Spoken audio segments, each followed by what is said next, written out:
रहे हैं news foundation और मैं हूं सांत्वना आपके साथ। आज इंटरनेशनल विमेंस डे है और इस खूबसूरत मौके पर आज हम पहुंचे हैं पटना के फेमस मगध कैंसर सेंटर में, जो कि एक comprehensive and dedicated cancer centre है। यहां पर हम बात करेंगे पटना के famous oncologist doctor Ritu Sharma से और जानेंगे महिलाओं की सुरक्षा के बारे में, उनकी बचाव के बारे में। साथ ही साथ आज का हमारा टॉपिक है ब्रेक द बायस। ये ब्रेक द बायस क्या है, ये खुद हम जानते हैं डॉक्टर रितु शर्मा से। सर, हमें इस टॉपिक के बारे में बताइए, ब्रेक द बायस क्या है?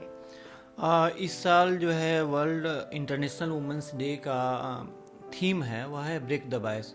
ब्रेक द बायस इसका मतलब है कि जो जेंडर इनइक्वलिटी है, ठीक है, उसको कम करना है, या महिलाओं के साथ जो भी डिस्क्रिमिनेशन हो रहा है बेस्ड ऑन द जेंडर या और जो रीजन है उसको कम करना है, उसको ख़त्म करना है, ठीक है। तो इसलिए इस साल का थीम है ब्रेक द बायस। और ख़ास करके हम लोग जो हैं हमारे सेंटर में चूँकि हॉस्पिटल है और स्वास्थ्य से संबंधित समस्याओं का जो है कि यहाँ पे समाधान किया जाता है। सो पर्टिकुलरली हम लोग काम कर रहे हैं जो महिलाओं में होने वाली जो खास करके बीमारियां हैं, कैंसर है जो कि मोस्ट कॉमन कैंसर है, उस पर हम लोग काम कर रहे हैं कि महिलाओं में जो है कि कैंसर को कैसे रोका जाए, उसको कैसे प्रिवेंट किया जाए, उसको कैसे अर्ली स्टेज में डिटेक्ट किया जाए, ठीक है, स्क्रीनिंग वगैरह कैसे हो, और यदि किसी को डायग्नोस होता है कैंसर तो उसका कैसे समुचित इलाज किया जाए, और इलाज जो है कि एक बेहतर क्वालिटी ट्रीटमेंट हो, और साथ साथ जो है कि वो विद इन एफोर्डेबल जो है कि रेंज हो। सो उस पर हम लोग काम कर रहे हैं। तो सर, इंडियन विमेन में आखिर वो कौन से कैंसर के टाइप्स है जो कि ज़्यादा पाए जाते हैं? जब हम लोग महिलाओं में कैंसर की बात करते हैं तो मोस्ट कॉमन कैंसर जो है महिलाओं में वह ब्रेस्ट कैंसर है। According to GLOBOCAN data 2020, 26% Indian womens में जितने भी कैंसर होते हैं उसका 26% ब्रेस्ट कैंसर है। नेक्स्ट मोस्ट कॉमन जो है वह है carcinoma cervix and uterus, around 18 to 20%, see ovary around 6%, then colorectum around 4 to 5%। So ये 4-5 जो मैलिग्नेंसी है जो कि मोस्ट कॉमन है। और ख़ास बात इसमें है कि इन सभी बीमारियों को स्क्रीनिंग के जरिए अर्ली अवस्था में पता लगाया जा सकता है, और यदि अर्ली स्टेज में इन बीमारी का पता लगे तो इसको क्योर किया जा सकता है, ठीक है। और इसके अलावे जो है कि बहुत सारे हमारे पास अभी मेथड भी आ गया है, या उस तरह से जो है कि लाइफ स्टाइल में चेंज वगैरह करके इसको रोका भी जाता है। फॉर एग्जांपल कार्सिनोमा सर्विक्स को आप वैक्सीनेशन के थ्रू प्रिवेंट कर सकते हैं, रोक सकते हैं। उसी तरह से यदि ब्रेस्ट कैंसर हो तो उसमें लोगों को बताया जाता है कि हाँ कैसे वेट जो है कम करना है, एक हेल्दी वेट मेंटेन करना है, रेगुलर एक्सरसाइज वगैरह करना है, तो काफ़ी हद तक उसमें भी कमी होती है, और स्क्रीनिंग मेथड जो है कि अवेलेबल है। सो पर्टिकुलरली आज हम लोग बात करें क्या क्या रिस्क फैक्टर हैं ब्रेस्ट कैंसर के। रिस्क फैक्टर खास करके देखेंगे कि महिलाओं में जो है कि मोस्ट कॉमन मैलिग्नेंसी है।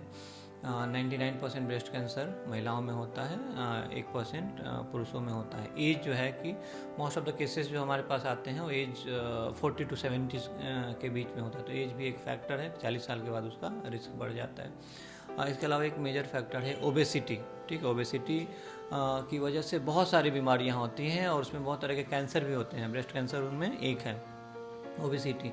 रेगुलर फिजिकल एक्टिविटी से इसका रिस्क को कम किया जा सकता है। हार्मोन रिप्लेसमेंट थेरापी, इसके अलावा जो है कि हार्मोनल इम्बैलेंस बॉडी में होता है, उससे भी ब्रेस्ट कैंसर का रिस्क बढ़ जाता है। और अराउंड 10% जो है ब्रेस्ट कैंसर हेरिडिटरी होता है, फैमिली हिस्ट्री की वजह से होता है। तो यदि किसी के फैमिली में ब्रेस्ट कैंसर का हिस्ट्री है या किसी तरह के कार्सिनोमा का हिस्ट्री है जो कि यंग एज में हो रहा है, लेस देन 50 ईयर्स में, 2 कंसेक्यूटिव जनरेशन में है, तो उसको ब्रेस्ट कैंसर के लिए स्क्रीनिंग कराना है। उससे काफ़ी हद तक इसको रोका जा सकता है। तो ये सब जो है कि मुख्य कारण है ब्रेस्ट कैंसर का, ठीक है। मेनली सिम्टम्स होते हैं पेनलेस लंप के साथ पेशेंट प्रेजेंट कर सकता है यदि एडवांस स्टेज में हो, सो पेन हो सकता है, या मेटास्टेटिक बीमारी की वजह से भी बहुत सारे सिम्टम्स होते हैं, जैसे कि बोनी पेन होगा या हेडेक वगैरह हो सकता है पेशेंट को। सो ये सब साइन सिम्टम्स भी पता होना चाहिए कि यदि किसी को पेनलेस लंप हो या कोई भी गांठ हो तो उसको डॉक्टर को दिखाना है। नेक्स्ट जो है कार्सिनोमा सर्विक्स है। कार्सिनोमा सर्विक्स को यदि स्क्रीन किया जाए अर्ली स्टेज में, जैसे पैप स्मीयर वगैरह से, ठीक है, सो उसको अर्ली अवस्था में डायग्नोस किया जा सकता है और उसमें क्योर हो सकता है, ठीक है।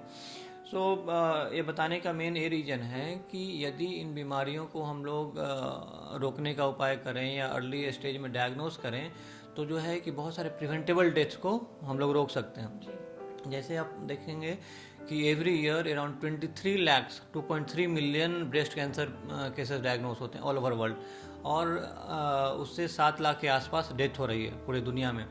हमारे देश में भी जो है कि हर 4 मिनट पे एक ब्रेस्ट कैंसर डायग्नोस हो रहा है और हर 13 मिनट पे एक ब्रेस्ट कैंसर के कारण डेथ हो रहा है। सो ये सब प्रिवेंटेबल डेथ है ना। अराउंड 7 लाख जो डेथ हो रहा है ब्रेस्ट कैंसर की वजह से पूरी दुनिया में, उसको रोका जा सकता है, ठीक है। उसी तरह से कार्सिनोमा सर्विक्स को यदि डायग्नोस किया जाए अर्ली स्टेज में तो उसको भी क्योर किया जा सकता है, और ये सब जो लाखों लाख जो प्रिवेंटेबल डेथ है उसको हम लोग रोक सकते हैं, उससे बचाया जा सकता है। सर, ये तो हो गई रिस्क फैक्टर्स की बात। आपने बताया कि कितने आंकड़े हैं ऑल ओवर द वर्ल्ड और इंक्लूडिंग इंडिया। बात करेंगे अब प्रिवेंशन और ट्रीटमेंट्स के बारे में, और यहाँ पर क्या कुछ फैसिलिटीज़ है मगध कैंसर सेंटर में? किस तरीके से यहाँ पे जो कैंसर पेशेंट्स हैं उनको ट्रीट किया जाता है? प्रिवेंशंस क्या क्या है उसके बारे में आप बताइए। हाँ, हमारे यहाँ प्रिवेंशन के लिए और खास करके स्क्रीनिंग, जो हम कहेंगे कि स्क्रीनिंग का जो है कि सुविधा है। जैसे ब्रेस्ट कैंसर स्क्रीनिंग के लिए हम लोग मैमोग्राम वगैरह करा सकते हैं, मैमोग्राम की फैसिलिटी है। कार्सिनोमा सर्विक्स है, उसके लिए पैप स्मीयर वगैरह की फैसिलिटी अवेलेबल है, जिससे कि हम लोग उसको अर्ली स्टेज में डायग्नोस कर सकते हैं। उसके बाद ट्रीटमेंट की जहाँ तक बात है तो ट्रीटमेंट के लिए जो कीमोथेरापी या सर्जरी वगैरह की सुविधा है, जिससे कि उसको अर्ली स्टेज में हम लोग क्योर कर सकते हैं। सर, जो इंडियन विमेन हैं उन्हें ज़्यादातर ये पता नहीं चल पाता है कि उन्हें कैंसर भी है, वो डायग्नोस नहीं कर पाती। तो कौन कौन से वो लक्षण हैं जिससे एक औरत ये पता कर सके कि उसे कैंसर है या फिर वो इस स्टेज की तरफ बढ़ रही है, उसे स्क्रीनिंग की ज़रूरत है? इसको हम लोग डेंजर साइंस कहते हैं, ठीक है। तो यदि किसी को भी, ठीक है, चाहे वो महिला हो या पुरुष हो, यदि कोई गांठ हो गया है शरीर में, खास करके painless lump, patient advance stage में इसलिए आते हैं कि उनको अर्ली स्टेज में है ना, उनको कोई तकलीफ़ नहीं होती है। कहते हैं कि हाँ गांठ है लेकिन कोई दर्द वगैरह नहीं है, कोई तकलीफ ही नहीं है, लेकिन प्रॉब्लम वही है, पेनलेस लंप यदि है तो आपको सावधान होना है, उसको डॉक्टर को दिखाना है, या कैंसर भी हो सकता है, दूसरी बीमारी भी हो सकती है। इसके अलावा कोई भी ऐसा सिम्टम जो कि काफ़ी लंबे टाइम तक चल रहा है और इलाज कराने के बाद भी ठीक नहीं हो रहा है तो कैंसर का लक्षण हो सकता है। जैसे नॉन हीलिंग अल्सर है ना, परसिस्टेंट फीवर है, वेट लॉस, अचानक वेट लॉस हो रहा है ग्रेजुअली, या शरीर के किसी भी भाग से जो है कि कोई ब्लीडिंग या कोई डिस्चार्ज हो रहा है जो कि लंबे टाइम तक चल रहा है, तो ये सब कैंसर के लक्षण हो सकते हैं। और वैसे में आपको अपने डॉक्टर से सलाह लेना चाहिए और उसका कंप्लीट इवैल्यूएशन होना चाहिए और डायग्नोसिस जो है कि कंफर्म करने के लिए। सर, जो विमेन है जो कैंसर से पीड़ित है उनको आप क्या सजेस्ट करना चाहेंगे, या फिर जो औरतें हैं जो घबराती हैं डॉक्टर से विज़िट करने में या अपनी परेशानी बताने में, उनके लिए आप क्या कहना चाहेंगे? देखिए, उनको यही बताना चाहेंगे कि बीमारी कैंसर है, कैंसर से लड़ने की ज़रूरत है। यदि कैंसर से लड़ा जाए तो अधिकांश कैंसर को क्योर किया जा सकता है, ठीक किया जा सकता है, ठीक है। इससे अब डरने की ज़रूरत नहीं है। आपके शहर में हर तरह की फैसिलिटी अवेलेबल है, जो कि दुनिया के दूसरे पार्ट में जो भी कैंसर का ट्रीटमेंट अवेलेबल है, जो प्रोटोकॉल बेस्ड ट्रीटमेंट है, वो आपके यहाँ भी ट्रीटमेंट अवेलेबल है। सो ज़रूरत है जागरूकता की, लोगों को अवेयर होने की। यदि लोग जागरूक रहेंगे, है ना, अर्ली स्टेज में यदि वो डॉक्टर के पास पहुँचते हैं तो उनको क्योर किया जा सकता है, उनकी बीमारी को बिल्कुल जड़ से ख़त्म किया जा सकता है। सर, मगध कैंसर सेंटर एक डेडिकेटेड कैंसर सेंटर है, तो इसके बारे में बताइए कि यहाँ पर क्या कुछ अवेलेबल है जिसके लिए लोगों को बाहर जाने की ज़रूरत नहीं है? यहाँ पर क्या कुछ फैसिलिटीज़ है जो कि अफोर्डेबल प्राइस में लोग, चाहे वो रूरल एरिया से ही क्यों ना है, यहाँ पर अपना इलाज बेहतर तरीके से करा सकते हैं?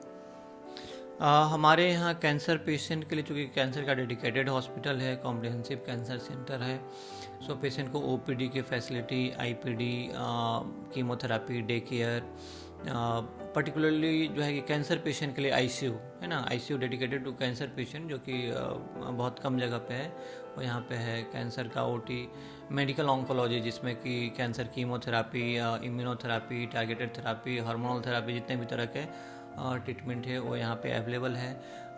हर तरह की कैंसर की सर्जरी जो है वो हमारे यहाँ अवेलेबल है। पैलिएटिव केयर की फैसिलिटी और हर तरह के कैंसर को हम लोग ट्रीट कर रहे हैं, चाहे वो ब्लड कैंसर हो या सॉलिड मैलिग्नेंसी हो, उसका ट्रीटमेंट का फैसिलिटी यहाँ पे अवेलेबल है। सर मेरा एक सवाल है, आईसीयू की क्या ज़रूरत पड़ती है कैंसर पेशेंट्स को, क्योंकि आपने कहा कि कई हॉस्पिटल्स में कई जगहों पर आईसीयू नहीं होते हैं, तो ये आईसीयू की क्या ज़रूरत है कैंसर पेशेंट्स को? देखिए आईसीयू की फैसिलिटी जो है कि ज़रूरत होती है, ठीक है। पर्टिकुलरली आप देखेंगे कि यदि पेशेंट ब्लड कैंसर का है तो सिक आते हैं, उनको हर तरह का इन्फेक्शन होता है या ब्लड कम हुआ, प्लेटलेट कम हुआ, और उसकी वजह से यदि पेशेंट का वाइटल्स स्टेबल नहीं है, बीपी वगैरह बीपी स्टेबल नहीं है, बीपी लो है या ऑक्सीजन मेंटेन नहीं कर पा रहे हैं, सीवियर न्यूमोनिया है, तो ऐसे पेशेंट को आईसीयू की ज़रूरत होती है। इवन आप सॉलिड मैलिग्नेंसी में भी देखेंगे इस तरह के कॉम्प्लिकेशंस, या तो जो है कि आप बीमारी की वजह से हो सकता है, यदि एडवांस स्टेज में बीमारी है तो उसकी वजह से भी ऐसा प्रॉब्लम होता है मेटास्टेटिक डिजीज में। हाँ, कभी कभी होता है कि ट्रीटमेंट रिलेटेड टॉक्सिसिटी भी होता है, कीमोथेरेपी वगैरह देने से भी पेशेंट को आईसीयू में जाने की नौबत आ जाती है। सर्जरी यदि किया जाता है तो उस समय आईसीयू सपोर्ट की ज़रूरत होती है। अब इवन अब आप देखेंगे कि गवर्नमेंट का प्रोटोकॉल भी है कि जहाँ पे आईसीयू की फैसिलिटी नहीं है वहाँ पे मेजर सर्जरी वगैरह नहीं हो सकती है।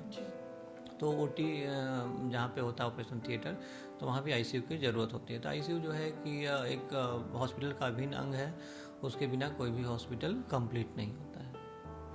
सर आखिरी सवाल वो ये कि जो यंग विमेन है जो टीनेज एज से बाहर निकल रही हैं, वर्किंग है, अगर वो शिकार होती हैं कैंसर का तो उसके क्या रीजंस हो सकते हैं, उनसे कैसे प्रिवेंशन किया जा सकता है, और मुख्य कारण क्या होता है कि जो 20 to 40 इयर्स की जो महिलाएं हैं उसमें अगर किसी को कैंसर हो तो वो रीज़न क्या होता है?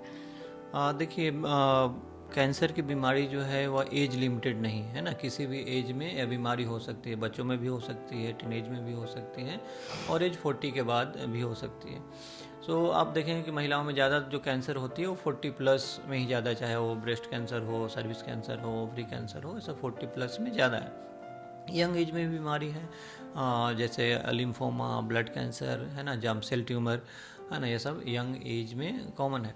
सो इस एज में यदि कोई भी बीमारी होती है तो मोस्ट कॉमन जो है कि कारण हम लोग कहते हैं कि जेनेटिक भी हो सकता है ना, हेरिडिटरी भी हो सकता है, या अधिकांश केसेस में जो है वो कारण पता नहीं होता, हम लोग तो उसको कहते हैं कि इडियोपैथिक रीजन है।